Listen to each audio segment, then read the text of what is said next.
అప్పగించాడు. ఉపవాసం అంటే దేవునితో సహవాసం. స్తోత్రం, హల్లెలూయా. ఉపవాసం అంటే దేవునితో సహవాసం. ఉపవాసం అంటే భోజనాన్ని విసర్జించుట, భోజనాన్ని మానివేయుట. ఉపవాసం అంటే మనసు చిన్నబుచ్చుకుంది, మనసు చిన్నబుచ్చుకుంది. ఉపవాసం అంటే తనంతాను తగ్గించుకుంది, తనంతాను తగ్గించుకుంది. ఉపవాసం అంటే మన ప్రాణాన్ని ఆయాసపరచుకో, మన ప్రాణాన్ని ఆయాసపరచుకో. ఉపవాసం అంటే దేవునితోటి సహజీవనం. ఉపవాసం అంటే దేవునితోటి సహజీవనం, సహవాసము, సహజీవనం. నిజంగా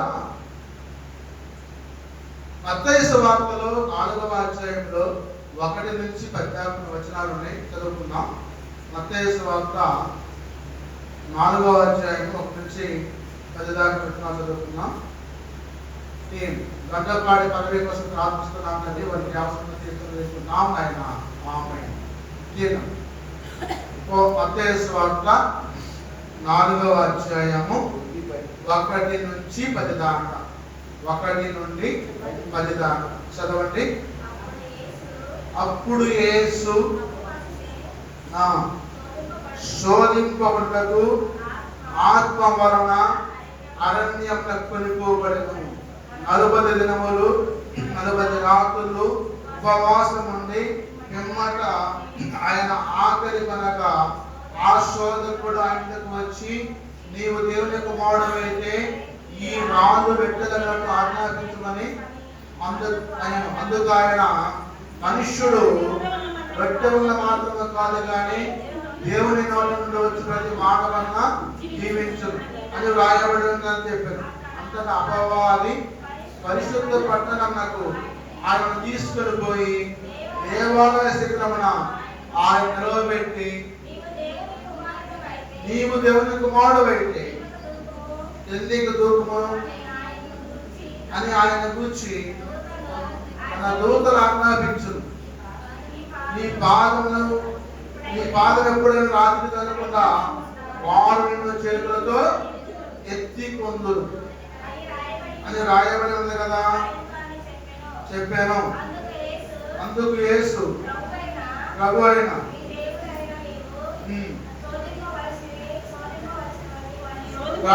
నీ దేవుని శోధింపబడదని మరి యొక్క చోట రాయబడినదని వారితో చెప్పాను.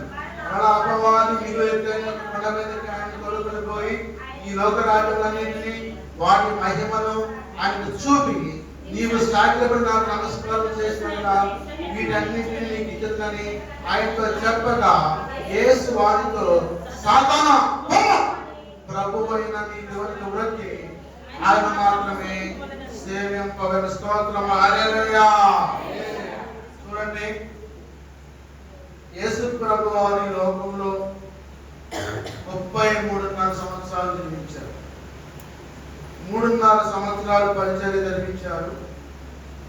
ఈ 3.5 సంవత్సరాల పరిచర్యని జరిగించినప్పుడు ఆయన యోర్దాను నది దగ్గరకు వచ్చి యోహాను చేత బాప్తిసం తీసుకొని పరిశుద్ధాత్మ ఆయనపై పావురం వలె వారినప్పుడు ఆయన పరిశుద్ధాత్మ అభిషేకాన్ని పొందుకొని ప్రార్థన చేయడం కోసం ఆయన మరి అపవాది చేత శోధింపబడుటకు ఆత్మ వలన అరణ్యమునకు కొనిపోబడ్డాడు. 40 రాత్రులు 40 పగళ్ళు ఆయన ఉపవాసం ఉండి ఆకలి కనుక ఆ శోధకానికి వచ్చి, నీవు దేవుని కుమారుడైతే రాళ్ళు రొట్టెలు చేసుకుని చదవన్నాడు. చూడండి, మొట్టమొదట బైబిల్లో 40 దినములు ఉపవాసం ఉన్న వ్యక్తి మోషే. నిర్గమాకాండము 24వ అధ్యాయము 15 నుంచి 18 దాకా చదవండి. మొట్టమొదట బైబిల్లో ఉపవాసం ఉన్న వ్యక్తి మోషే. 24వ అధ్యాయము 15 నుంచి 18 దాకా చదవండి. నిర్గమాకాండం 24 చదవండి. ఆ మోషే కొండ మీదకి ఎక్కినప్పుడు ఆ మేఘము కొండను కమ్మెను. యెహోవా మహిమ సీనాయి కొండ మీద నిలిచెను. మేఘము 6 దినములు దాన్ని కమ్ముకొనెను. 7వ దినమున ఆయన ఆ మేఘముల నుండి మోషేను పిలిచినప్పుడు యెహోవా మహిమ ఆ కొండ శిఖరం మీద దహించు అగ్ని వలె ఇశ్రాయేలు కనుల కనబడెను. అప్పుడు మోషే ఆ మేఘములో ప్రవేశించి కొండ మీదకి ఎక్కెను. మోషే ఆ కొండ మీద రేయింబగళ్ళు 44 స్తోత్రం హల్లెలూయా.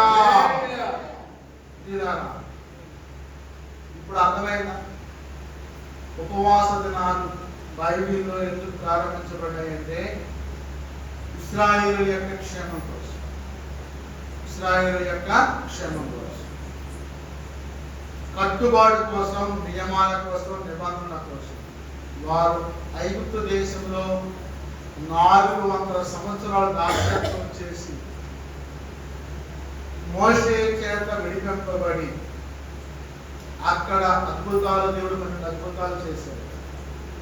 పేరు వచ్చి వలనే పడ్డాయి, వడగండ్లు వచ్చి పడ్డాయి, విడగండ్లు వచ్చి పడింది, నీళ్లు రక్తంగా మార్చబడ్డాయి, తొలి సూర్యుడు సంతానం ఉదయించబడ్డది, మరి కప్పల దండలు వచ్చి పడ్డాయి. వాళ్ళ గృహాల్లో పశువులు మొత్తం కూడా చచ్చిపోయి, మరి వారికి గొబ్బర్లు వచ్చినాయి, దద్దులు వచ్చినాయి, అనేక రకాల శ్రమలు పెట్టిన మరో యొక్క మనసు కరగల, వడగండ్ల పడ్డ కరగల, కలిగి చీకటి కమ్ముకున్నా కానీ 3 రోజులు కరగల. ఇక అప్పుడు దేవుడు ఏం చేశాడంటే ఐగుప్తు దేశంలో తొలుసులు సంతానం మొత్తం తీసేశాడు. ఇక దీంట్లో ఏడుపు గోడ, అయ్యో మా పెద్దోడా, మా పెద్దోడా, మా పెద్దదానా, మా పెద్దదానా ఒకటే ఏడుపు గడపు. అప్పుడు ఫరో యొక్క హృదయం కలిగి మనస్సు మెత్తబడి మోషేని పిలిచి పాము కట్టగా చేశాడు, కర్ణ పాముగా చేశాడు. అయినా కానీ ఆ యొక్క ఐగుప్తు యొక్క దేశం ఉన్న ఫరో రాజు యొక్క మనసు కరగలేదు. ఫరో అంటే సాతాను, ఫరో అంటే సాతాను. సాతాను యొక్క కబంధ హస్తాలకు అప్పగింపబడ్డారు ఇశ్రాయేలీయులు. అబ్రహాము చేసిన ఒక పాపాన్ని బట్టి, ఒక అపరాధాన్ని బట్టి.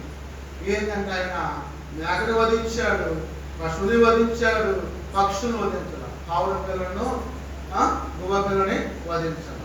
దానికి దేవుడికి కోపం వచ్చి ఇంపైన సువాసన లేకుండా నాకు చేశామని చెప్పి వారి సంతానము ఐగుప్తు దేశంలో ఈ 4వ తరంలో 400 సంవత్సరాలు దాస్యత్వానికి అప్పగించబడుతుందని చెప్పారు.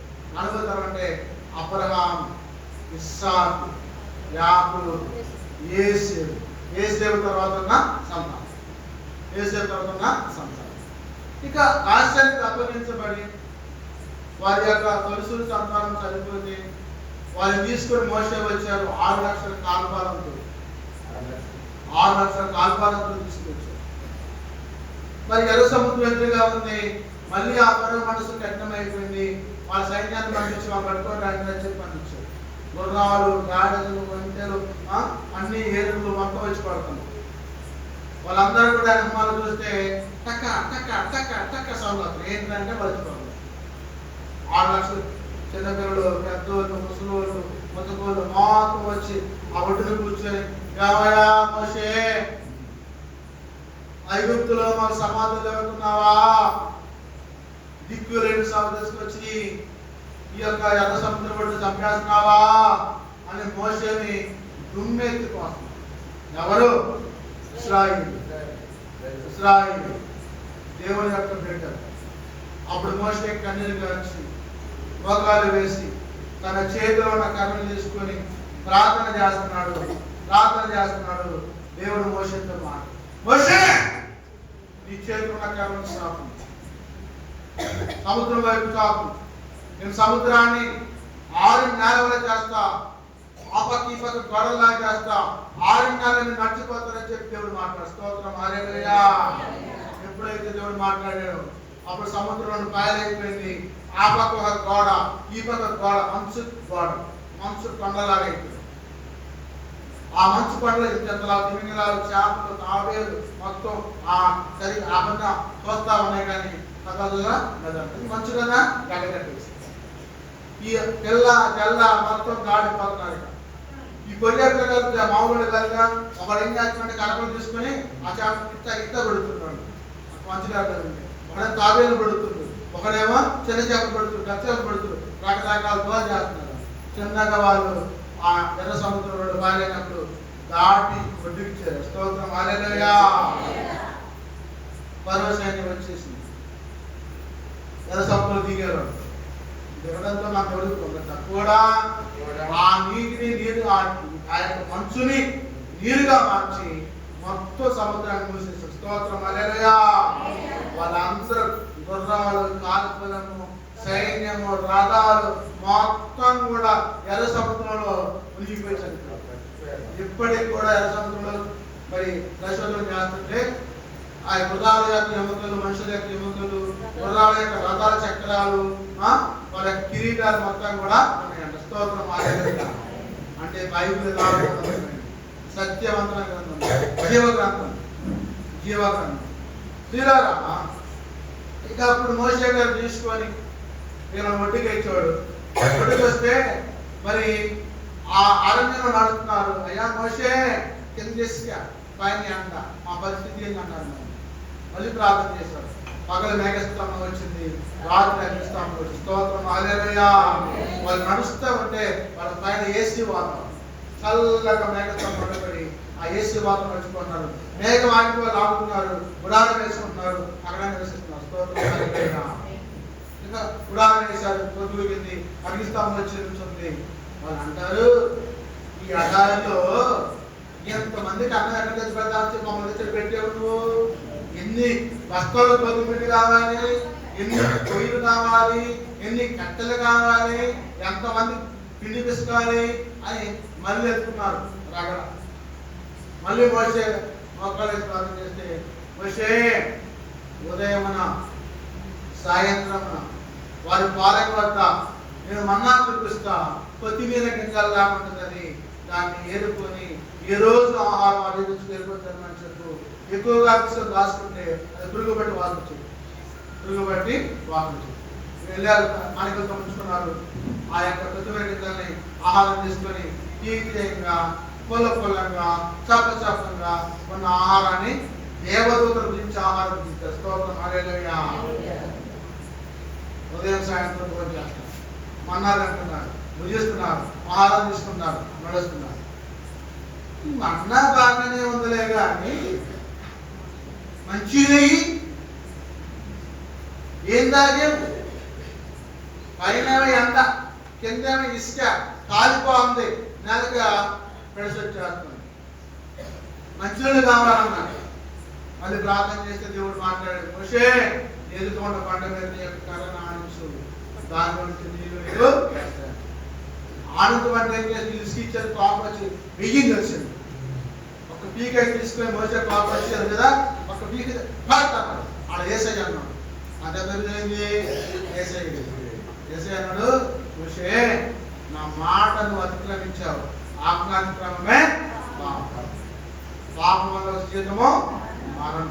నీవు కనాను రాజ్యానికి ప్రవేశించావు. మరి ఆ కొండ మీద చూస్తూవే కానీ దాంట్లో నువ్వు ప్రవేశించినట్టు శాపలు. మనం కూడా దేవుడు ఒక పని చేయమంటే ఒక పని చేస్తాం, మంచి చేయమంటే చెడు చేస్తాం, చెడు చేయమంటే మంచి చేస్తాం. సౌలు గారు మహారాజు అండి, చెడు చేయదా నాయన అంటే మంచి చేసి వచ్చింది. ఏం చేసిండు? వాళ్ళ ఎద్దుల్ని వాళ్ళ వంటల్ని తీసుకొచ్చి పట్టణంలో కట్టేసింది. అవి శిక్షించబడ్డదా మర్యాదలేదా నాయన, అమూల్యలేదా నాయన, వాటి ముట్ట కూడా తినకూడదంటే యెహోవా బలిద్దామని తెచ్చా సమీర్ గారు అని చెప్పండి. నాయన నీకు శాపం వచ్చి పడదురా, నీ రాజ్యం పోయింది, అయిపోయింది, నువ్వు రాజులు కాదుగా, నీ అభిషేకం పోయింది, నీ అభిషేకం దేవుడు ఇచ్చేస్తున్నాడు, దేవునికి కోపం వచ్చింది, దేవుడు మాట నువ్వు ధిక్కరించాడు. చేయొద్దని పని చేశాడు. మోషే ఏం చేశాడు? చేయొద్దన్న పని చేశాడు. సౌలు ఏం చేశాడు? చేయొద్దన్న పని చేశాడు. ఇక మోషే ఆ బండను కొడితే నీళ్లు ప్రవాహంలాగా ఓటలాగా కృష్ణాది ఓడగుంటే ఎట్లయితే మహాబలేశ్వరుడు గుంటి వస్తుంది, మహాబలేశ్వరుడు గుంటి కర్ణాటక కొండల్లో పుట్టి వస్తుంది కృష్ణుడు. అట్లా ఓడగుంటి ఆ ఎడారిలో నది వాడతాం. స్తోత్రం హల్లెలూయా. బరాబర పిల్ల పిల్లపై ఎగిరి చూస్తున్నారు నేలలో. వీరికి స్నానం చేయడం, నీళ్ళు తాగడం, తుప్పులు ఎత్తివేయడం, రకరకాల వేసి వచ్చి ఒడ్డుకు చేయడం, ఒడ్డుకి చేయాలి. వాళ్ళు తీసుకుని మోసే బయలుదేరి నడుస్తున్నారు. కొంత దూరం వచ్చింది, మేఘం ఆగింది, మళ్ళా గుడారం వేశారు. అక్కడ ఒక సరస్సు కనుకుంటాం. ఆ సరస్సు కాడికి వెళ్ళి ఒక పిల్లవాడు ఒక పెద్దవాడు పోయి నూనె తీసుకెళ్తే అది చేదు. అయ్యా మోసే, ఈ విషయం నీరు దాటితే మమ్మల్ని కావాల్సిందా చూస్తున్నావా అని కోపడ. మళ్ళీ మోసే ప్రార్థన చేసి ఒక ఆకు తీసుకుని కొమ్మ తీసుకుని ఆ నీటిలో వేస్తే మారా మధురంగా మార్చబడి. స్తోత్రం హల్లెలూయా. మారా మధురంగా మార్చు. ఇక మళ్ళా మేఘం బయలుదేరింది, టెంట్ తీసేశారు, గుడారాలు తీసేశారు, నడుస్తున్నారు కానాన్యాత్ర నడుస్తున్నారు. వాళ్ళ మేఘం ఆగింది, వాళ్ళు ఆగింది. అన్న సమకూర్చున్నారు కన్నా ఇలా అంటారు బుద్ధిమానులు, ఈ కొత్తిమీర గింజ లాంటి మన్నా తిని సహి సావలేదయ్యా, నాకు నోరు సహి తగ్గింది. మేము ఐగుప్తు దేశంలో ఉంటే కుండల మాంసం వండుకొని తినేవాళ్ళం, కీరదాసకాయలు తినేవాళ్ళం, దోసకాయలు తినేవాళ్ళం. ఇదేం ఆహారం, సహి లేదు, సారం లేదు అంటారు. దేవతల గురించి ఆహారం ఉంటారు గొప్ప తేడా. నానే మాట్లాడుతున్నా చూడండి, ఇప్పుడు ఏవోలే మాకు ముసలి రోజు అన్నం పెట్టి చక్కటి సాంబార్ బియ్యం పెట్టి కూరగాయలు తెచ్చి చేసి అన్నం పెడుతుంటే అయ్యారు అందరూ తిరిగి అన్ని సారం లేకపోయిందన్నాను. ఏం చేయాలమ్మా, చికెన్ కావాలన్నా అప్పుడు ఇంకా తెప్పించండి. మరి 2 రోజులు నాకు అయ్యారు మంది సారం తగ్గిన ఏం కావాలమ్మా, చేపలు కావాలి, మన ఇంట్లో చేపలు అయితే తీసుకొచ్చి ఇస్రాయేలు ఉన్నదాంతో తృప్తిపడు. అసలు లేక అడుగుతుంది అరిచేవాళ్ళు ఏడ్చేవాళ్ళు ఎంతమంది అండి. మీ నోటికాడికి ఆహారం 5 నోట్లో పోతానండి, ఎంత గొప్పతనం అండి. స్తోత్రం హల్లెలూయా. ఒక పూట కూరండి ఉన్నప్పుడు కారు వేసుకుంటాను, పట్టలు వేసుకుంటున్నాను, గడుపుతుంది స్థితిలో వచ్చింది. మనం స్వభావం వేసి వ్యవసాయం రకరకాల ఇబ్బందులు, బాగా కిస్తీ అంట, తోరాల కిస్తీ అంట, ఇంకో కిస్తీ అంట, ఆ కిస్తీ అంట, ఈ కిస్తీ అంట, బతుకంతా కిస్తీ అయిపోయింది. ఎంతానికి తినే పరిస్థితి కాదు. మా ఊళ్ళో వాడంలో నెలకి 52,000 కిస్తీ కడతాను. 52,000 కిస్తీ అంటే వారానికి సుమారు 15,000, 14,000 దాకా కిస్తీనే కడతాను. ఈ ఏడాపని చెప్పి వర్షం పడి లోపలిగా రాగిపోతే వాడు నదిగా పోయి బచ్చులు మాత్రం ఏం బచ్చులు, కాఫీ బచ్చులు, సిమెంట్ బచ్చులు. చూడండి ఎంత గురి పెట్టుకుంటారు ప్రజలు. ఆహారం కాని దాని కోసం ఈ రోగాలు ఎలా ఇది అర్థపరుస్తున్నాం. స్తోత్రం హల్లెలూయా. ఆహారం కాని దాని కోసం ఈ రోగాల్ని అర్థపరుస్తున్నాం, ఆగం చేసుకుంటున్నాం, పాడు చేసుకుంటున్నాం. ఎందుకంటే బాల్యాకులో చెప్తారు, అయ్యా తాగమాకయ్యా, అయ్యా తాగమాకయ్య అంటే వాడు తాగి మంచిగా చచ్చింది, మంచి రుచి దిక్కులాగా చచ్చింది. అయ్యా తాగమాక అంటే తాగి ఏం చేయాలి అర్థం కాక నదిగా పోయి గడిమంది తెచ్చుకొని తాగి చచ్చింది. ఆ సాతాన్ అంటే వాళ్ళు నిలబడలేదండి, వాళ్ళని నిలబడి పో గడిమంది తెచ్చుకుంటారు, పో వాయిరోజు పో ఇంకా దాన్ని అని చెప్పి వాడిని పాతాళానికి తీసుకుపోతా ఉంటుంది. పాపం వలన జీతమో మరణం. అయితే యేసు క్రీస్తునందు నిత్య జీవం ఉంది. స్తోత్రం హల్లెలూయా. మరి మోషే అయితే వీళ్ళు విసిగిస్తున్నారు. మోషే దేవుడితో ప్రార్థన చేస్తే, మోషే నేను పొద్దున్నే నీ బాల్యం చుట్టూ కూరడి పెట్టి వచ్చి పడతాయి, వాళ్ళు తీసుకొని తినమను అని చెప్పాను.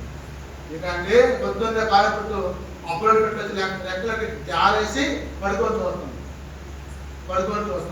అసలు పిల్లగాళ్ళు పెద్దలు 4, 5 మొత్తం మహిళలు తెచ్చి గుడారాలు వేసుకుంటాం. శుభ్రంగా కుండలు పెట్టుకొని వండుకొని తిని వాడు వేరే దగ్గర బయటపడతాం.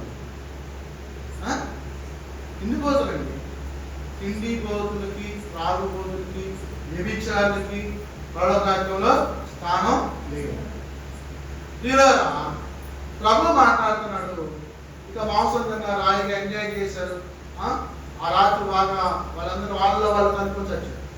మళ్ళీ అది తీర్పు తెలిసి ఇంకా ఏం చేస్తున్నా మోషే, నువ్వేం చేసిన దానిలో, నువ్వేం చేసిన అబ్రాహం, నువ్వేం చేసిన పేతురు, నువ్వేం చేసిన వ్యవహారానికి తెలిసి వాళ్ళ తీర్పులు తీసి మోషేకి వల్లైపోతుంది. మోషే ఒక రోజు మామగారు వాళ్ళని చూద్దామని చెప్పి ఇద్దరు వచ్చాడు.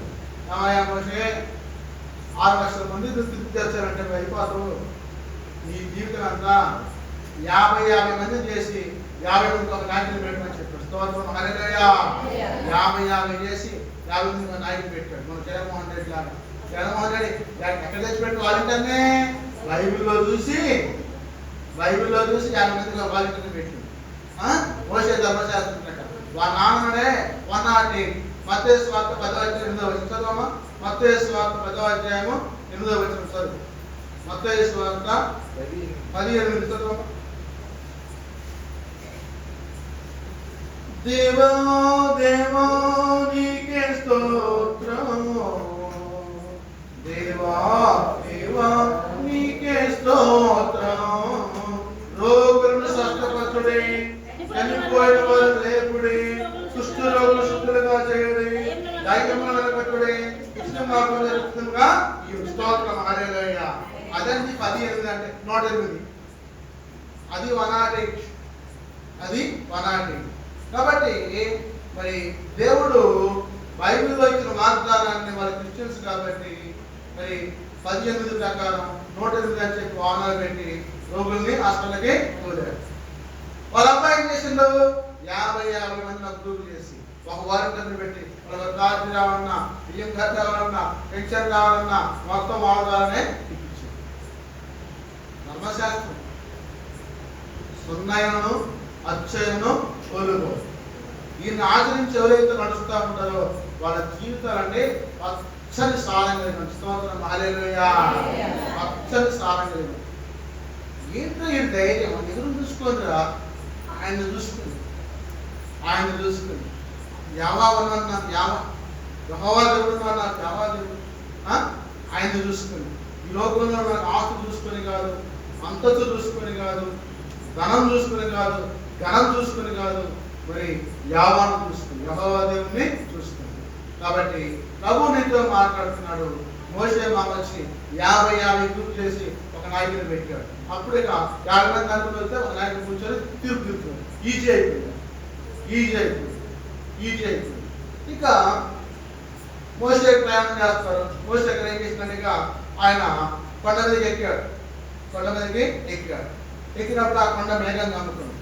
మనం చదువుకున్న వాటిని అదే మేఘంగా అనుకున్నాం. ఎందుకోసం అంటే ధర్మశాస్త్రం కోసం, 10 ఆత్మల కోసం, ప్రభువుని వెంబడించాలని చెప్పి ఆయన కొండ ఎక్కి దేవుని యొక్క చిత్తం తెలుసుకుని 40 రాత్రి పగలు ఉపవాసం ఉండి ప్రార్థన చేశారు. ఈ రాత్రి ప్రభు నీతో మాట్లాడుతూ ఉన్నాడు.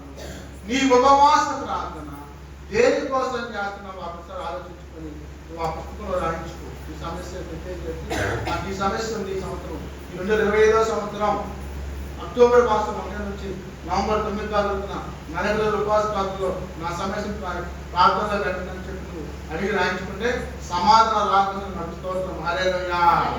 సమాధానం రాకుండా నన్ను రాత్రి సహోదరులకు సాక్షి చెప్తా ఉంది. ప్రార్థన అయిపోయింది. మరి గురించి కింద చెప్తున్నాం. ఆ టైంలో వచ్చామని దేవుడు నన్ను ఆగలేదండి. ఇప్పుడు సాక్షి చెప్తానని చెప్పి సాక్షి ఏమని చెప్తుందంటే వాళ్ళ అమ్మాయికి అనిత అనే దయ్యం పట్టింది. దయ్యం పేరు ఏం పేరు? అనిత. అనిత అనే దయ్యం పట్టింది. మరి ఫస్ట్ ప్రార్థన చేసా, కాపులు పడిపోయింది. మళ్ళీ నూనె తీస్తిక పేరు అడిగా, ఏం పేరమ్మా? అనిత. 4 వీకులు లేకుంటే 70 మెడికల్ పడతాయి తీసుకొచ్చారు. వదిలింది. 3 రోజులు ప్రార్థనమని చెప్పారు. నాకు ఇంకో సమస్య ఉందయ్యాను. ఏంటమ్మా? పిల్లల కోసం ప్రార్థన. 3 రోజులు వచ్చింది ప్రార్థన. వేరే ఊరి నుంచి వచ్చింది. 3 రోజులు ప్రార్థనలో ఉంది. చక్కటి మొదలవాన్ని స్తోత్రం హల్లెలూయా. అయ్యా కూడా అంటే ఈ ఉపవాస ప్రార్థన రోగులను స్వస్థపరచడం కోసం దయ్యాలనే వెళ్ళబడుతుందమ్మా. మత్తయి 10:8 చదువు. 10:8 చదువునా? రోగులను స్వస్థపరచుడి, చనిపోయిన వారిని లేపుడి, కుష్ఠ రోగులను శుద్ధులుగా చేయుడి, దయ్యములను నిలబెట్టుడి, ఉచితంగా పొందుతుడి, ఉచితంగా ఇయ్యుడి. స్తోత్రం. హల్లెలూయా. దేవుడు నీతో మాట్లాడుతుంది. ఒక్క రూపాయి అవుతుంది, ఈ రూపాయి నాకు వద్దు, నువ్వు ఇస్తాను, నేను తీసుకోండి. నీకు ఏదైనా బాధ ఉందని చెప్పి ప్రార్థన చేయించుకో. దేవుడు ఉచితంగా స్వస్థపడు. అనారోగ్యంలో ఉన్నావా, అప్పుల్లో ఉన్నావా, కుదరని రోగంతో ఉన్నావా, గర్భఫలం లేదా, భూఫలం లేదా, సంతాన సమస్యగా ఉన్నదా, కుటుంబంలో శాంతి లేదా, సమాధానం లేదా, నెమ్మది లేదా, కృప లేదా, దేవుడి దగ్గర మొదలుపెట్టి మోకాళ్ళేసి ప్రార్థన చేసి నువ్వు డేట్ వేసుకో, రాసుకో. దేవుడికి సమాధానం ఇస్తాడు. స్తోత్రం. హల్లెలూయా. నువ్వు దేవుని పని చేయి, దేవుడికి పని చేస్తాడు. దేవుని పని చేస్తాడు. నా సంఘం అంటుంది, 7వ సంవత్సరం అయ్యా, ఉపవాసం కాదు మనం మొత్తం పెట్టి అవగాహన సంవత్సరం పెట్టి అని అంటున్నారు. ఆపి ఏం చేద్దామని ఆపి మనం గ్రామాల్లోకి వెళ్ళిపోయి వీధి సువార్తలు పెడదాం, వీధుకుంటారు పెడదాం, అక్కడ వీధిలోకి వెళ్ళి సువార్తలు పెడదాం అని చెప్పాను. అదే ఇది ఎండాకాలం ఏం చేస్తాం, జనవరి నెల నుంచి ఏం చేస్తాం, పండుగలు అయిపోయిన కానీ కాబట్టి 40 రోజులు శక్తి పొందుకో, దేవుని దగ్గర నుంచి ఆత్మ పొందుకో, సమాధానం పొందుకో. ఎంతోమంది దీనులు ఉన్నారు, అబాయికులు ఉన్నారు, వాళ్ళ కోసం మనం కడుపు కాచుకుని ప్రార్థన చేసి వాళ్ళని రక్షించాలి, స్వస్థపరచాలి, సమాధానం ఇవ్వాలి. ఇప్పుడు ప్రభు మాట్లాడుతున్నాడు, దేవుని కార్యం మొదలు పెట్టలే కానీ దానికి ఆరంభమే కానీ అంతం ఉండదు. ఆరంభమే కానీ అంతం ఉండదు. ఒక కార్యమైతే అంతం ఉండదు. దేవుని కార్యమే అంతం, దేవుని పని. కాబట్టి ప్రభు మాట్లాడుతున్నాడు ఆయన వాక్యం ద్వారా. మరి మోషే 40 రాత్రులు గంటలు ఆ కొండ మీదకి ఎక్కి ఉపవాసం ఉండి దేవునికి ప్రార్థన చేస్తాడు. నువ్వు ప్రార్థన చేస్తున్నావు నీ కుటుంబం కోసం, నీ పిల్లల కోసం, నీ భర్త కోసం, నీ గ్రామం కోసం, నీ ఇరుగు వారి కోసం, నీ పొరుగు వారి కోసం, సమాధానం కోసం, రక్షణ కోసం, మారు మనసు కోసం ప్రార్థన చేస్తున్నావు. మరి ప్రభు మాట్లాడుతూ ఉన్నాడు, నువ్వు తింటే సరిపోదు, పక్క వారికి కూడా ఉందో లేదో విచారించి కాస్త పెడితే అప్పుడు దేవుడికి పెట్టినట్లు లెక్క. స్తోత్రం. హల్లెలూయా. యేసు ప్రభు అంటున్నాడు, నేను ఆకలి పని ఉంటేని మీరు నాకు ఆహారం పెట్టకపోతే, వస్త్రహీనుడనై ఉంటే మీరు నాకు వస్త్రములు ఇవ్వకపోతే, దాహం కొని ఉంటేని దప్పిక తెచ్చుకుంటే, సరసాలలో ఖైదీనై పడి ఉంటేని మీరు నన్ను పరామర్శించ రాకపోతే వీళ్ళు అన్నారు, యేసయ్యా నువ్వు ఎప్పుడు ఆకలికొని అన్నం కావాలని చెప్పేది మేము రొట్టె కావాలంటే ఇవ్వలేదు మీకు, ఎప్పుడు మీకు అన్ని కావాలంటే అన్ని తెచ్చి ఇవ్వలేదు మేము మీకు, ఎప్పుడు మంచి రెడ్డి మంచి ఇవ్వలేదు మీకు, ఎప్పుడు మీరు జైల్లో ఖైదీ కావాలంటే చూడలేదని చెప్పారు. ఆయన అంటాడు, ఇవన్నీ మిక్కిలి అల్పులైన వారికి మీరు చేసి శోధించినల్లా నాకు చేసినట్టు. స్తోత్రం. హల్లెలూయా. అంటే ఆకలి వారికి అన్నం పెట్టండి, బట్టలు లేని వారికి బట్టలు ఇవ్వండి, దాహం వారికి దాహం తెచ్చండి, వస్త్రహీనులకి వస్త్రాలు ఇవ్వండి, ఖైదీలకి పరామర్శించండి. ప్రభు మాట్లాడుతున్నాడు వాక్యం ద్వారా. మరి నీవు తింటే సరిపోదు, నువ్వు కట్టుకుంటే సరిపోదు, నిలుగువారు పొరుగు వారితో కూడా నువ్వు సమాధానం పడాలి. వాళ్ళ అబ్బాయి నాకు చుట్టమా జార్జిన్ గారు, మరియ గారు, వాళ్ళ అబ్బాయి కోసం మన సంఘం ప్రత్యేకించి 3 రోజులు ఆయన కోసం ఉపవాసం ముందు ప్రార్థన చేసి ఆ ఉపవాసం నెరవేర్చాలంటే పాట వచ్చి దానికి పోయి అనుకున్నాం, పోయి ప్రార్థన చేసింది. దేవుడి శక్తులు ఏమైందో అనుకునే మనం చేద్దాం, దేవుడి పని దేవుడు చేస్తానని చెప్పి పోరాడింది. కాబట్టి ఏ కుటుంబానికి ఏ కష్టం వచ్చినా కానీ స్వార్థం లేకుండా నిస్వార్థంగా ఎప్పుడైతే మనం ప్రార్థన చేస్తామో ఆ ప్రార్థన ఆ కుటుంబానికి మన కుటుంబాలకి ఆశీర్వకరంగా మారుతుంది. స్తోత్రం. హల్లెలూయా. దేవుని కృప నిరంతరం నీతో నడవాలి, నిరంతరం నీతో నడవాలి. అందుకే ప్రభు వారిని సాతాను శోధిస్తే ఆయన అన్నాడు, హో సాతానా అని చెప్పి గద్దించి దాన్ని బుద్ధి చెప్తాడు. కాబట్టి దానియేలు ఉపవాస ప్రార్థన చేశాడు. జీవముల దేవునికి మొరపెట్టి సింహపు యొక్క నోటి నుండి రక్షింపబడ్డాడు. సింహంలో వేస్తే ఆ మహారాజు గారు సింహాలు ఏం చేయరా, ఒక్క పిల్లలు కూర్చొని ఆపడే దోసలాడుతుంది కదా, వాళ్ళు అక్కడికి వస్తున్నాయి కానీ ఆ లోకలే ప్రార్థన చేస్తాడు దేవదూతలాగా, అయ్యో ఆపని కూర్చొని చూస్తాను. ఆ రాజు వచ్చి జీవగ్రంథ దేవుని పూజిస్తున్న దానియేలు నువ్వు సజీవంగా ఉన్నావా? నీ దేవుని రక్షించడానికి ఆయన అన్నాడు రాజు శుభకృతులు కాక హల్లెలూయా, రాజు చిరంజీవి కాక. ఏ స్థితిలో ఉండే? మరణ స్థితిలో ఉంది. ఎవరైనా రాజుగారు చేసుకుని సత్రాలు వేసి సింహానికి అప్పచెప్తే రాజు చిరంజీవి కాక జీవిత పనిగా అంటారా? దుర్మార్గుడా, దుష్టుడా, నన్ను తీసుకొచ్చి సింహాల కోరు వేసుగా నువ్వు అని చెప్పి తిడతారు. మన చెప్పమా దాని ఒక వల్లైనా మాట ఎత్తి మాట్లాడాలి. రాజు చిరంజీవి కాక రాజు జీవించబడిన కాక అని చెప్పి జీవిస్తున్నాడు, కానీ పళ్ళు ఎత్తి మాట్లాడాలి. నాకైతే కష్టం వస్తే పై ఏం వేసుకుంటేవో ఏమో ఏం వేసుకుంటేవో ఏమో అట్లా మాట్లాడుతున్నాను. అట్లా ఎప్పుడు నువ్వు మాట్లాడతావు. ప్రభువుకి అంతా తెలుసు, నీకు ఏది అవసరమో ఏది అక్రమం దానికి తెలుసు. కాబట్టి నువ్వు ప్రభు దగ్గర వచ్చి మొదలుపెట్టు, నీకు సమాధానం ఇచ్చే దేవుడు, సహాయం చేసే దేవుడు, కృపగల దేవుడు, భయం గల దేవుడు. కాబట్టి ప్రభు నీతో మాట్లాడుతూ ఆ అమ్మాయి ఎస్తేర్ మహారాణి యోధా జాతిని రక్షించడం కోసం ఎన్ని రోజులు ఉపవాసం ఉందమ్మా? 3 రోజులు. ఆ శోషణ కోటలో తన పరివారంతో కలిసి తన యొక్క మరి పనికత్తులతో కలిసి 3 రోజులు ఉపవాసం ఉంది. మరి ఇశ్రాయేలు మొత్తం కూడా పొద్దుకైతో కలిసి సమాజ మందిరంలో కూడుకొని 3 రోజులు ఉపవాసం ఉన్నారు. ఆమాను చేసిన మరణశాసనాలు, ఆమాను యూదుల మొత్తాన్ని చంపేయమని మరణశాసనాన్ని ముద్రించి ఆజ్ఞ జారీ చేశారు. ఎప్పుడైతే ఆజ్ఞ జారీ చేశారో ఆ ఆజ్ఞని మరి తప్పించడం కోసం మొద్దుకై గోధుమట కట్టుకొని గోడద పోసుకొని తలకాయ చింపేసుకొని వచ్చి కోటక ముందు కూర్చొని ఏడుస్తున్నారు. అప్పుడు కోటక ముందు ఉన్న సండులు అమ్మాయి మహారాణి గారు, ఎస్తేర్ మహారాణి గారు, ఈ బాబాయి మొద్దుకై గోడద పోసుకొని గోడపట కట్టుకొని మరి కోటక ముందర కూర్చొని ఏడుస్తున్నాడమ్మా అని చెప్పారు. ఆమెన్నది అర్జెంటుగా మా బాబు నీకు స్నానం చేసి పట్టు మార్చుకుంటాను, ఆ తర్వాత మాట్లాడుతున్నాను చెప్పి వాటల్లా మొండోళ్ళ కూర్చొని అట్నే చూస్తున్నారు. ఇంకో మాట అన్నది, రాజుకి ఈ విషయం తెలిస్తే అటువంటి స్థితిలో ఉన్న వాళ్ళు కూడా ఆయన చాలా ఖండించేస్తారు. రాజు దగ్గర ఎప్పుడు కూడా అట్లా రాకూడదు, పిచ్చోళ్ళలాగా రాకూడదు, మంచిగానే రావాలి అని చెప్పింది. అయితే అయినాక ఆ బాబాయ్ మొండోడు ఏంటని చెప్పి, బాబాయ్ నువ్వు యూదుల్ని మొత్తం సమకూర్చి సమాజ మందిరంలో చేయొచ్చు ఉపవాసం ఉంటూ, నేను కోటలో కూర్చొని ఉపవాసం ఉంటా, మరి మనం ప్రార్థన చేద్దాం. 3 రోజులు ప్రార్థన అయిన తర్వాత నేను ఏదో రాజుగారితో మాట్లాడి ఆ శాసనం మాత్రం అని చెప్పి అడుగుతానని చెప్పి మరి మనవి చేసి పంపించింది. అప్పుడు దాన్ని లేచి యూదుల మొత్తం తీసుకుని పోయి చర్చలో కూర్చొని మనలాగా ఉపవాసం నుండి ప్రార్థన చేస్తున్నాం. స్తోత్రం హల్లెలూయా.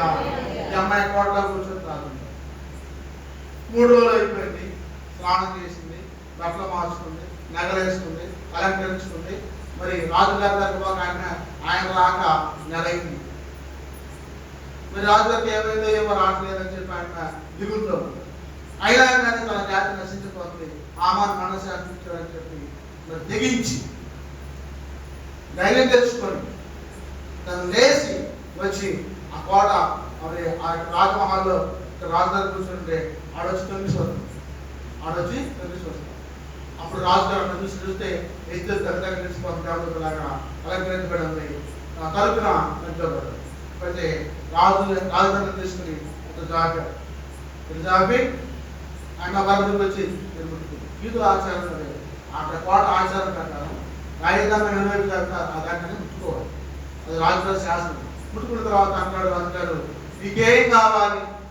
నా రాజ్యంలో సగం అంటావా, సగం రాజులు అంటావా చెప్పంటే, నాకు ఏం వద్దయ్యా, నా యొక్క రాజమహారాజు భోజనానికి రమ్మని చెప్పి. సరే వస్తాను, అయితే మీతో పాటు హామాన్ని కూడా తీసుకురామని చెప్పి. అప్పుడు ఇక హామాన్ని తీసుకుని పాటు రేపు పొద్దున్నే వెళ్ళాలి. మరి హామాన్ని తీసుకుని వెళ్ళాలి. ఇక రాజు దగ్గర రాత్రి నిద్ర పట్టగలుగుతుంది. వేసి కూర్చొని బట్టలు పిలిచి నా రాజకాలం పట్టణానికి బాబాని పట్టుకొచ్చి చదవమని చదివాడు. చదివితే ఎవరికైనా మనం ఉపకారం చేయడం మర్చిపోయామా, మనం సహాయం చేస్తే అన్నాడు. మర్చిపోయామంట అన్నాడు. మరి మొద్దుకైన అతను 2 షండులు ఇద్దరు మిమ్మల్ని చంపాలని ప్లాన్ చేస్తే రాజు కోటకమంది దగ్గర మరి ఆ విషయం చేసుకొచ్చి మీకు చెప్పాడండి, వాళ్ళు మీరు విచారిస్తే నిజం తెలియదు, వాళ్ళు మీరు తలకాయ కొట్టి చంపేస్తారని చెప్పి అతనికి మన బహుమతి ఇచ్చామనండి. ఏం ఇవ్వాలంటే, అయ్యో నా ప్రాణం కాపాడిన వాడికి ఒక బహుమతి లేకపోయింది అని చెప్పి నొచ్చుకొని బాధపడి ఆయన రాజగృహంలో పెడుతున్నాడు. ఈ లోపల హామాన్ వెళ్ళాడు. మరి ఆయన బాగా జరుస్తోటి రేపు రాజుగారితో పాటు నేను కూడా పోయినానికి పోతున్నా, రాణిగారి గృహాన్ని అని చెప్పి సంతోషపడుతున్నాడు. సంతోషపడ్డారు. ఇక పొద్దున్న హామాన్ మంచిగా టిక్టాపై రైతులు వచ్చి అసలు హామానుకి యూదుల ఎడల ఎందుకు కోపం వచ్చింది, ఎందుకు ద్వేషం జరిగిందంటే ఒకే ఒక విషయం. మొర్దుకై కోటకు మంది దగ్గర రాజబెట్టుగా ఉన్నాడు.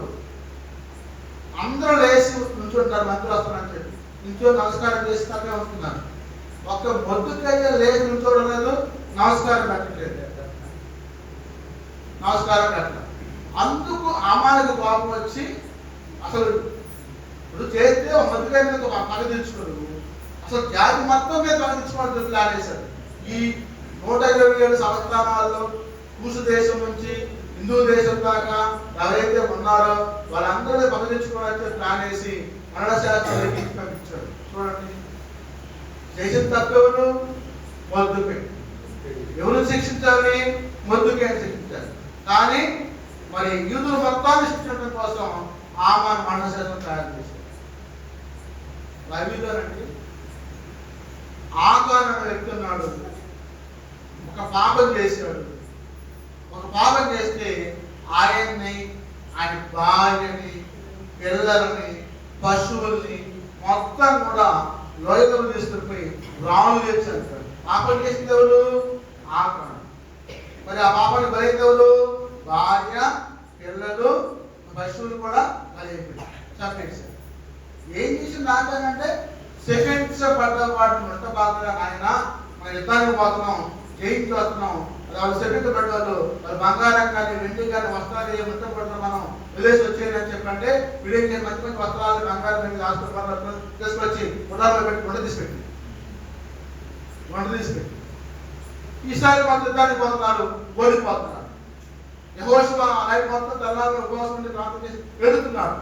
ఏందయ్యా యేసయ్యా, నువ్వు అమ్మంటే వచ్చాను, నేను నువ్వు యుద్ధం చేయమన్నా చేస్తున్నావు, ఏంటయ్యా మా వాళ్ళు మాత్రం చనిపోతున్నారు, యుద్ధంలో ఓడిపోతుందని చెప్పంటే ఆ రాత్రి మాట్లాడారు.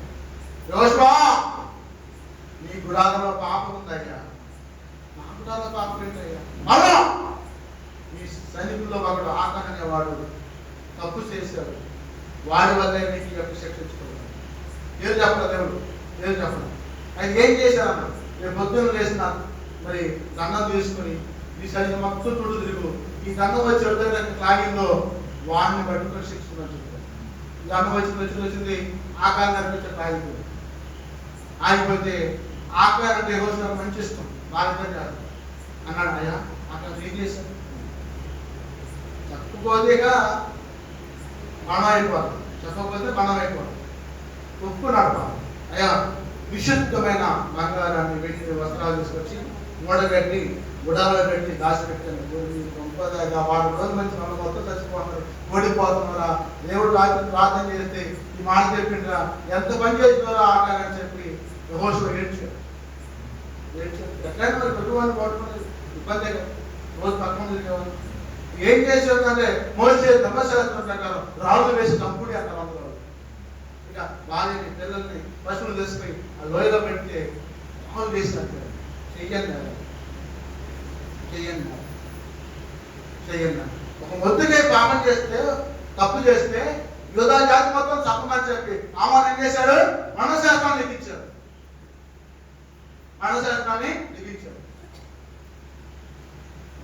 సౌలు కూడా ఇంకా చెప్పాడు, ఎద్దుల్ని, ఒంటరిని, గాడిదల్ని ఘాటుపాలు తెచ్చి అమోరీని, మోయాబీలు, ఫిలిప్పీలు తీసుకొచ్చి దేవుడు వద్దంటే మొట్టొద్దంటే తీసుకొచ్చి కాల్చి పెట్టాడు. దేవుడు కోపం వచ్చింది. సమయంలో ఏమయ్యా నీ యొక్క పట్టాల్లో రంగుల పాటే ఎద్దులు అన్నాను, ఎక్కడి నుంచి వచ్చింది? ఆ యొక్క మోయాబీని తీసుకొచ్చి కట్టేసా, యెహోవాకు పిలుద్దాం అని చెప్పాడు. గొప్పగా కూడా దేవుడు కాపు వచ్చింది రాడు లేక శ్వాసన పోతలేక అయిపోతావు నువ్వు చనిపోతావు అని చెప్పి శపించి వెళ్ళిపోయాడు. వాళ్ళని నష్టంటే ఎన్నో ఉపయోగించుకుంటారు. ఇదిగో బలానం, ఇదిగో నైవేద్యం, ఇదిగో కృపశిల్పాలు తెచ్చుంటారు. ముట్టుకోవచ్చా, తాకొచ్చా, తినొచ్చా, ఆలోచించు. నిషిద్ధమైన వాటిని ముట్టవద్దు, విగ్రహం కల్పించిన వాటిని ముట్టవద్దు, తాకవద్దు. మరి అనేక విగ్రహాలకు వచ్చేసి మేము అప్పంలో పెట్టుకున్నాము, లేకపోతే భోజనము భోజనాలు ఏంటంటే కష్టా వ్యక్తిమవుతున్నాము. నిషిద్ధమైన వాటిని, అపవిత్రమైన వాటిని ముట్టకూడదు. ఏమైంది? శాపం వస్తుంది. ఆకారం లోయ సౌలు మహారాజు రాజ్యం పోయింది. మొద్దుకైకి మరణశాసనం విధించాడు. ఆయన ప్రార్థన బట్టి మరి దేవుడు అట్లా క్షమించి రాయశాస్త్రం మార్చబడి వీళ్ళు మొత్తం రక్షించబడ్డారు, వేరే విషయం. కానీ నిషిద్ధమైన వాటిని దేనితో మనం ఉండకూడదు. ఈ రాత్రి ప్రభు నీతో మాట్లాడుతున్నాడు. నీ ఉపవాస ప్రార్థన ద్వారా, నీ కన్నీటి ప్రార్థన ద్వారా, నీ మోకాటి ప్రార్థన ద్వారా నీ కుటుంబాన్ని నీవు యూదాజాతి అనగా ఎస్టర్ రక్షించుకుంటా ఉపవాసం ఉండి నీవు కూడా రక్షించుకోవాలి. స్తోత్రం, హల్లెలూయా. ఆ మాట ఊహించబోతున్నాను. ఈ రాత్రి తీర్మానం చేసుకో. ఆ ఎస్టర్ తీర్మానం చేసుకోవాలైతే 3 రోజులు ఉపవాసం ఉండి మొదటి ప్రార్థన చేసి రాజశాస్త్రాన్ని మార్చి ఇలా చేసి రక్షించుతో నీవు కూడా నీ కుటుంబం కోసం ప్రార్థన చేసి నీ కుటుంబాన్ని రక్షించుకోవాలి, నీ సంఘాన్ని రక్షించుకోవాలి, నీ గ్రామాన్ని రక్షించుకోవడం, దానికోసం తీర్మానం చేయి. దేవుడు నీతో మాట్లాడు. ప్రభు అడుగు కోసాడు, వరపెట్టు. 40 రోజులు ఉపవాసం ఉండి దేవుని శక్తిని పొందుకొని 3.5 సంవత్సరాలు సేవ చేశాడు. మోసే 40 రోజులు ఉపవాసం ఉండి దేవుని శక్తి పొందుకొని 10 ఆజ్ఞలు పొందుకొని సైన్యం కోసం నడిచాడు. ఈ 40 రోజుల కాలంలో నీకు ఎంత వారికి నీ జీవితం ఉపయోగపడతాయో ఒకసారి ఆలోచించు. ఇలా అంటారు, ఉపవాసం ఉన్నాగా మొహమేమో బాగా నవనవలాడుతుంది, మనిషినేమో సిక్కిపోయింది. ఈ డైలాగ్ రాస్తుంటారు. ఇది కాదు. నీకు ఏం సమాధానం వచ్చింది, ఏం ప్రతిఫలం పొందుతున్నావు, ఏమి ఆశించావు, అది వచ్చిందా లేదన్నా ఒకేసారి ఆలోచించు. స్తోత్రం, హల్లెలూయా. ప్రభు నీతో మాట్లాడుతున్నాడు, హెచ్చరిస్తున్నాడు. 40 రోజులు ఉపవాస ప్రార్థన గురించి దానితో మాట్లాడాడు. సింహాల నుంచి రక్షించాడు. ఎస్తేరుతో మాట్లాడాడు, యూదాజాతిని రక్షించాడు. నీతో నాతో మాట్లాడుతున్నాడు దేవుడు. మోషేతో మాట్లాడు, ఇశ్రాయేలు జాతిని రక్షించాడు. నీతో రక్షణ కోసం ఈ 40 రోజుల ప్రార్థనలో ఎంతవరకు నీకు ఉపయోగపడుతున్నావు ఆలోచించు. నీ అపవిత్రమైన పాపపు జీవితాన్ని కడుక్కుంటున్నావా, ఇంకా మోహ పుష్పులు పోతున్నావా, వ్యభిచారం చేస్తున్నావా, దొంగతనం చేస్తున్నావా, గ్రహణం చేస్తున్నావా, పొరుగు వారిని దాన్ని ఆశిస్తున్నావా? ఆలోచించు. ఇప్పుడే ప్రభుత్వాన్ని నువ్వు ఏ తప్పిదమున్నా కానీ కడుక్కొని శుద్ధీకరించుకొని మొదలుపెట్టి ప్రార్థన చేసి అడుగు. దేవునికి సమాధానం. మా దేవా, నేను బాగున్నాయ్యా, నేను దోషినాను. యెషయా దేవుడు అంటాడు 54వ అధ్యాయంలో ఒక్క మాట చదువుకొని ముగించుకున్నాం.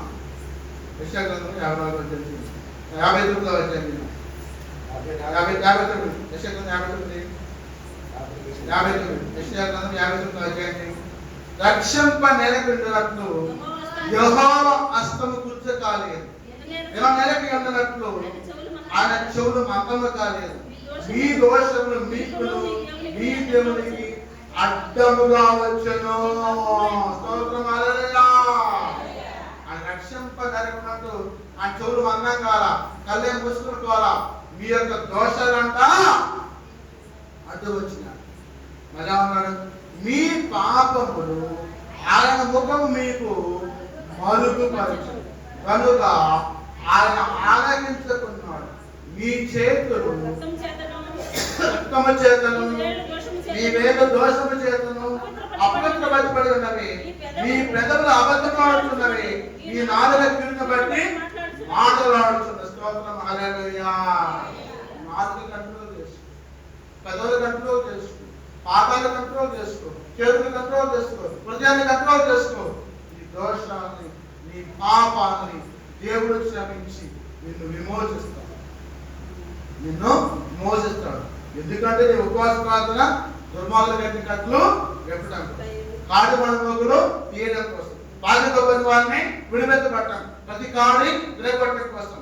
ఇదే కదా నేను నిర్మిస్తున్న ఉపవాసం కథ అన్నాడు. ఎక్కడంటే అది 58:6 అక్కడ పక్కనే యెషయా 58:6 ఎందుకంటే ఈ ఉపవాసం దుర్మార్గులు కట్టిన కట్టులను విప్పుటకు, శాతపడి శక్తులు, శరీరానికి శక్తులు, మరి ఇటువంటి మరి అహంకారపూరితమైన క్రియలున్నా కానీ తీసివేయడం కోసం. చర్చి కట్టి అట్లా ఉంది, కట్టి అట్లా ఉంది. చర్చి పరిస్థితి కాల, చర్చి పరిస్థితి కాల, చదవబడి చెప్తారు. చర్చి ఓపెనింగ్ కాకుండా ఆపడేసి మా సహోదరు వచ్చి మీ చర్చి ఓపెనింగ్ కాదండి, ఆ మాంత్రికుడు వచ్చి మంత్రించిపోయింది, కష్టం అన్నారు. ఎందుకు కష్టం అని వస్తానంటే 7 రోజులు ఉపవాస ప్రార్థన పెట్టారు. 7 రోజులు ఉపవాస ప్రార్థన పెట్టారు. డిసెంబర్ 10 చర్చి ఓపెన్, స్తోత్రం హల్లెలూయా. అక్టోబర్ ఉపవాస ప్రార్థన పెట్టా, డిసెంబర్లో చర్చి ఓపెన్. దెబ్బకు మూసుకున్నారు. ఇంకా ఆ తర్వాత 2010లో మరి 2012 కూడా వచ్చిన 13లో చర్చి డిసెంబర్ ఓపెన్ అయింది. ఇక 16 దాకా సేవ బాగా ఉద్యోగంగా ఫోటోలు పెడుతున్నాం, మీరు వస్తున్నారు, అంతా కూడా జరుగుతుంది. ఉపవాస ప్రార్థన జరుగుతుంది. వెలుగుపాక తూర్పు పడడం ఉంది, మీరు చూసే ఉంటారు మా పాత చర్చిని. ఇప్పుడు కాలంలో ఫోటోలు ఉంటే పెట్టి చూపిస్తుంది, ప్రెస్ మీద చూపిస్తుంది. ఇక నా ప్రక్కన 30 నుంచి ఒక సహోదరులు వచ్చేవాళ్ళు, ప్రార్థనకు వచ్చేవాళ్ళు, వదిలేసుకుని వచ్చేవాళ్ళు. ఆ పక్కన సహోదరు కానీ ఈ పక్కన ఉన్న ఆ పాపకి దేవుడు అడుగు కానీ సాతాను గాడు పెట్టేశారు, అనుమానం పెట్టేశారు. ఇంకొక అనుమానం పుట్టి అది పెద్దదైపోయి చివరికి ఏం చేశారంటే నిప్పు పెట్టి కాల్ చేశారు. చర్చి కాలిపోతే ఊరు రావద్దు, రావడానికి వీలు లేదు, మీకు మానుకోవాలని చెప్పి ఆజ్ఞ జారీ చేశారు. నన్ను అయినా వస్తా అని చెప్పి వచ్చాను.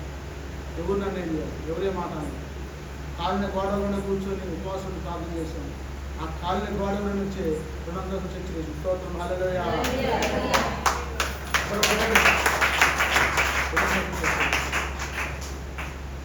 ఎవరు మాట్లాడతాడు? పెద్ద ఆయనతో మాట్లాడి మా చర్చ గాలిపోతుందంటే నన్ను నుంచి మీ చర్చి కడతాను చెప్పొచ్చు. ఆయన ప్లాన్ చేసి ఆయన మొత్తం సహాయం కట్టుకోవచ్చు. స్తోత్రం హల్లెలూయా. దేవుని కార్యం కంటికి కనపడు, చెవులు కనపడు, హృదయానికి రోషం. నీ ప్రార్థన కూడా నీ యొక్క సంఘాన్ని, నీ కుటుంబాన్ని, నీ గ్రామాన్ని మార్చే విధంగా ఉండాలి. నాకేదో ఇక్కడ పైనుంచి కూర్చున్నటువంటి రావట్లేదు. ఆత్మల సంపాదించడానికి అప్పగిస్తే ప్రజల రాజ్యాన్ని సంతోషిస్తారని చెప్పి ఆ భారం కోసం ఇవాళ పదవి కూడా 5 వార్తలు వచ్చింది కేసీలో. కాబట్టి ఎందుకోసం అంటే ఆత్మలు నశించుకోకుండా, నడకలేకపోకుండా ప్రజల రాజ్యాన్ని అప్పగించబడడం కోసం పరిచయం. దేవుడి మాట దీవించిన దాకా ప్రార్థన చేస్తున్నాం. ప్రార్థన చేస్తుంది.